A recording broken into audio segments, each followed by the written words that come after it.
वृद्धावस्था में भी कुंभनदास नित्य जमुना व्रतों से श्रीनाथ जी के दर्शन के लिए गोवर्धन आया करते थे। एक दिन संकर्षण कुंड पर आन्योर के निकट वे ठहर गए। अष्टछाप के प्रसिद्ध कवि चतुर्भुज दास जी उनके छोटे पुत्र साथ थे। उन्होंने चतुर्भुज दास से कहा कि अब घर चलकर क्या करना है, कुछ समय बाद शरीर ही छूटने वाला है। गोसाई विठलनाथ जी उनके देहावसान के समय उपस्थित थे। गोसाई जी ने पूछा कि इस समय मन किस लीला में लगा है। कुंभदास ने कहा, लाल तेरी चितवन चितहि चुरावे, और इसके अनंतर युगल स्वरूप की छवि के ध्यान में पद गाया।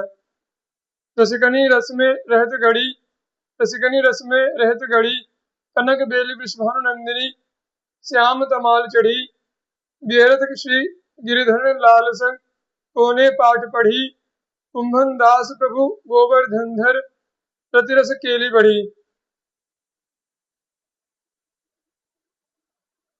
उन्होंने शरीर छोड़ दिया। गोसाई जी ने करुण स्वर से श्रद्धांजलि अर्पित की कि ऐसे भगवदीय अंतर्धान हो गए। अब पृथ्वी पर सच्चे भगवत भक्तों का तिरोधान होने लगा है। वास्तव में कुंभन दास जी निष्प्रता के प्रतीक थे, त्याग और तपस्या के आदर्श थे, परम भगवदीय और सीधे साधे गृहस्थ थे। संवत 1639 तक वे 113 साल की उम्र पर्यंत जीवित रहे। श्री खेमदास जी, प्राणी मात्र का क्षेम कुशल चाहते हुए श्री खेमदास जी बड़े भाव से संत सेवा करते थे। एक बार संतों के आने पर एक वैश्य के यहाँ से सीधा सामान लेकर आ रहे थे, तो मार्ग में एक ब्राह्मण ने व्यंग किया, माला पहन लिया, तिलक लगा लिया, बस बाबा जी बन गए। कुछ करना न धरना, फोकट का माल खाते हैं और मटर गश्ती करते हैं। अरे सच्चे साधु तो ये बैल है, इन्हें जो दो, जितना दो उतना ही खाते हैं और खूब हल खींचते हैं, भाड़ होते हैं।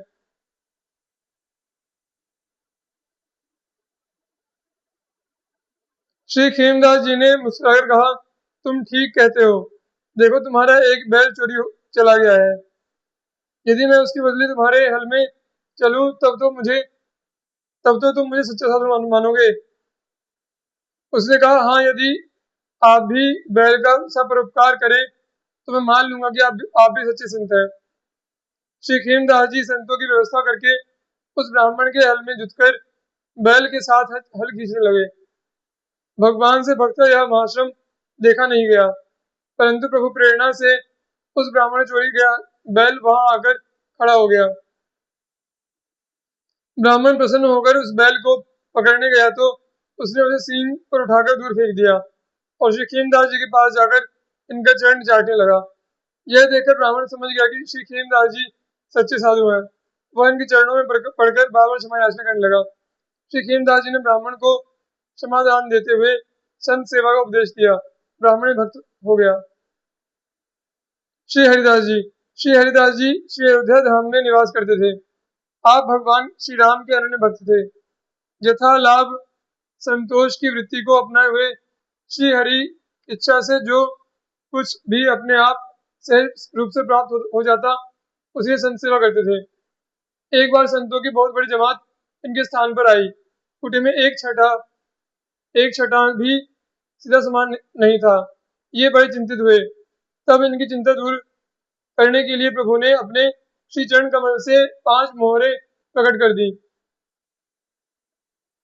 घबराए हुए जब आप प्रभु के समक्ष चिंता निवारणार्थ प्रार्थना करने गए तो देखा वहां मोहरे पड़ी थी। प्रभु की ऐसी कृपा देख आप बड़े प्रसन्न हुए।